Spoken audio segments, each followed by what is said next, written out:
नमस्कार मित्रांनो, आज आपण पाहणार आहोत श्री संत गजानन महाराजांची अद्भुत कथा. गण गण गणात बोते. जय गजानन महाराज. शेगाव नगरीचे संत, भक्तांच्या हाकेला धावून येणारे संत, दुःखाच्या अंधारात आशेचा किरण बनणारे संत आणि आपल्या भक्तांना सदैव आधार देणारे संत, ते म्हणजे श्री संत गजानन महाराज. हा मंत्र उच्चारतानाच मनाला एक वेगळीच शांतता मिळते. जणू काही आपल्या मनातील चिंता महाराजांच्या चरणी जाऊन विसावतात. भक्तांनो, आज आपण ऐकणार आहोत श्री संत गजानन महाराजांच्या जीवनातील एक अद्भुत आणि भक्तिमय कथा.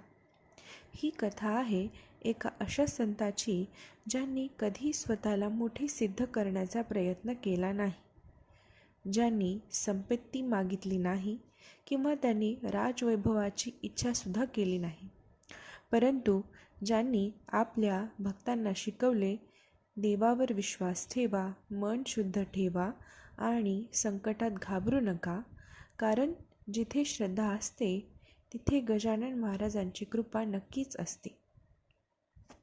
मित्रांनो, चला तर मग सुरू करूया शेगाव नगरीतील तो अद्भुत दिवस. फेब्रुवारी महिन्याचा एक दिवस. शेगाव नगरीतील वातावरण नेहमीसारखेच होते. लोक आपापल्या कामात व्यस्त होते. कोणी बाजारात जात होते, कोणी शेताकडे जात होते, तर कोणी आपल्या घरातील कामामध्ये मग्न होते. पण त्या दिवशी शेगावच्या रस्त्यावर एक अद्भुत व्यक्ती दिसत होता. एक तरुण साधू. अंगावर फारसे वस्त्र नाही, डोक्यावर मुकुट नाही, हातात कोणतीही राजदंडासारखी वस्तू नाही, परंतु चेहऱ्यावर एक विलक्षण तेज. डोळ्यात अपार शांतता, वागण्यात अलिप्तपणा आणि मुखातून एक सतत गूढ शब्द, गण गण गणात बोते, गण गण गणात बोते. लोक त्यांच्याकडे पाहत होते. कोणी म्हणत होते, हा कोण साधू आहे? कोणी म्हणत होते, यांना काही वेळ लागला आहे का? तर काही लोक मात्र त्यांच्या चेहऱ्याकडे पाहताच थबकून जात होते, कारण त्यांच्या डोळ्यात काहीतरी वेगळंच होतं. ते डोळे जणू सांगत होते, मी तुमच्यातलाच आहे, पण माझे जग तुमच्यापेक्षा जणू वेगळे आहे.